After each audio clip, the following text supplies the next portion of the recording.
with me to do the co-commentary. Frank, let me let you introduce yourself. I don't know that you've done commentary with us before. It's a pleasure to have you. Thanks. Nice to be here. Yeah, I think I was with you one time a couple years ago in Montreal, and I did a little guest commentary in Vegas with Bill Riles when he was just letting anyone off the street help out. So, yeah, it's been a good tournament for me. I just got the consolation first place, so I'm happy. Awesome, and congratulations for that. Julius, are we ready to start in the other room? Ryan is just around the corner. He's going to come over here. Ryan is actually, we're recording now and streaming. Ryan's unable to do the XG, so we don't have XG for this match unless you're able to find someone. So now you're seeing our dirty laundry here in public. But why don't we get the match started? I don't want to hold that up. Okay, so it's going to be Victor And Mario. Mario. Mario Cool. Yes. Thank you, Julius. We're ready. Julius is the USBGF tournament director.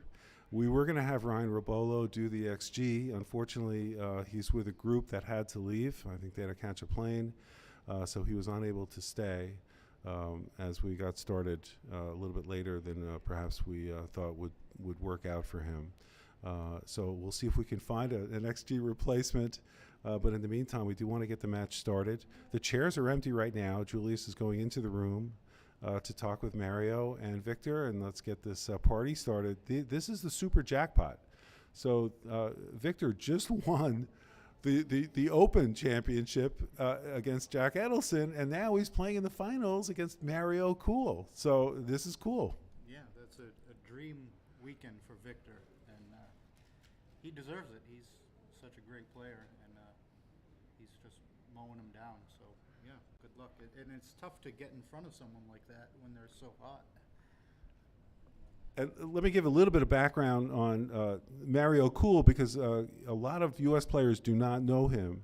And I didn't know him, but there was a magazine called Backgammon Today magazine that he published from 2000 to 2002. So he has been around the backgammon world.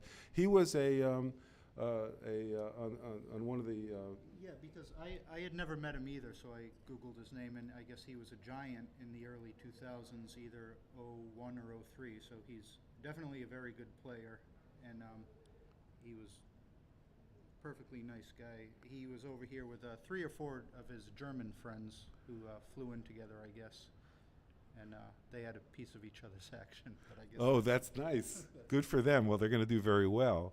He was involved with some gaming called True Money Games from 2002 to 2008.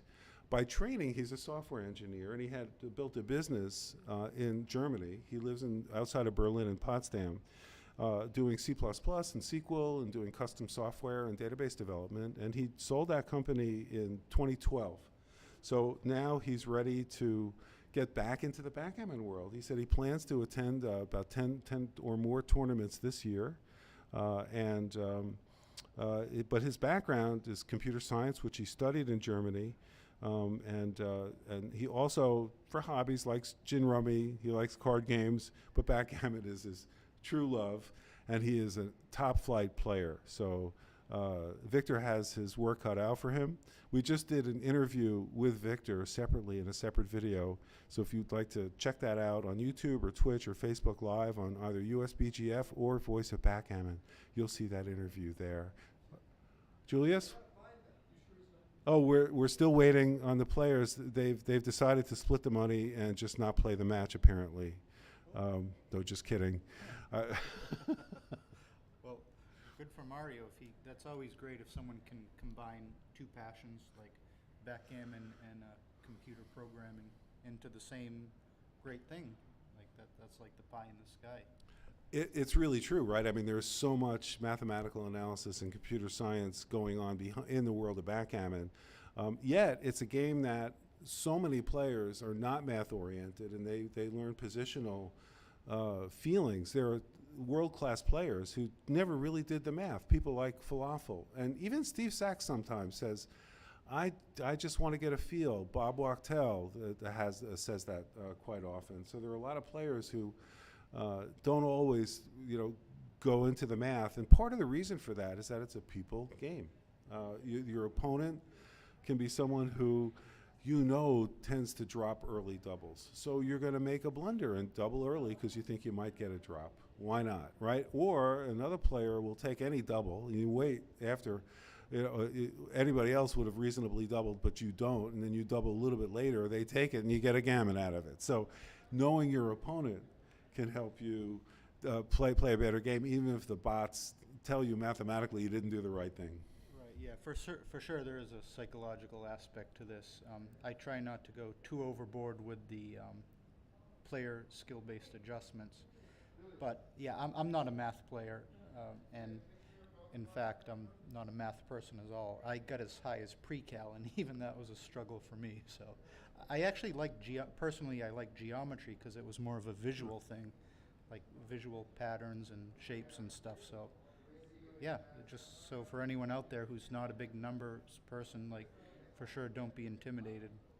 Just count some shots and pips, and that's you don't have to go overboard with the math unless you enjoy it. Absolutely. I'm just going to take a little break and see if Jack Edelson can help out with the XG. He may not want to, having just lost to Victor, but coming in second is not bad, and we'll see if he wants to celebrate with that. So I'll just check that out. I'll be right back. Okay.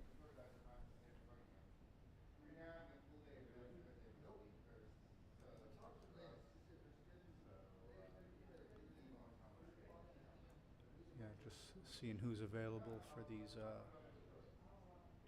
for a transcription. It's actually a very difficult skill to be able to keep up live in a match. It takes me a full minute just to put in one play. Yeah, Ryan Rebello's carpool was ready to leave.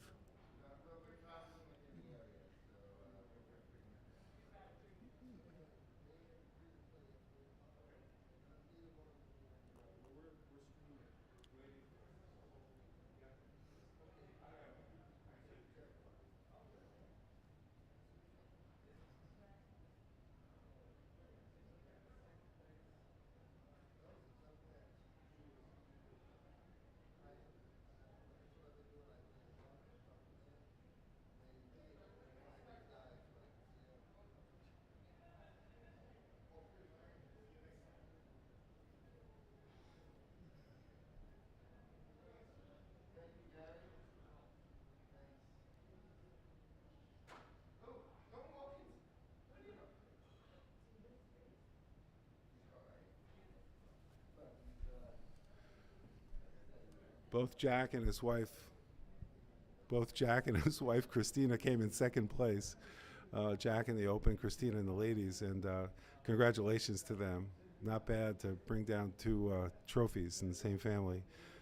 We're still waiting for Victor and Mario to show up, so I think what we might do is pause for now, and then we'll come back in the stream so we don't keep our audience waiting when they're finally in the room. Frank, are you okay with that? Can you stick around? Sure, yeah, I'll stick around as long as I can. I'm driving back to Virginia with Ed O'Loughlin and John Klein, so it's funny, who's ever still alive is ready to be killed by the other guys ready to leave. Excellent. Well, I do see Mario talking with Julius, so they may be getting ready. Mario, you all set? You? To Starbucks to get some coffee. Yes. Okay, thank you for letting me know. That was Mario Kuhl. He's playing in the finals against Victor, who's gassing up with some Starbucks. You couldn't find anybody good to work with you? Yeah, Frank, you couldn't find any better to work with you? Well, hey, I'm done, so I'm just waiting for Ed and John to be done. So, Take care, Phil. Nice to see you. So we'll wait for Victor to get back, and then we'll resume the stream. Thanks for joining us, though. This is Larry Shiller, voice of Backgammon for the USBGF, streaming live from the New York Metro Open. We'll be back in a few minutes with the Super Jackpot Finals with Victor Ashkenazi and Mario Kuhl from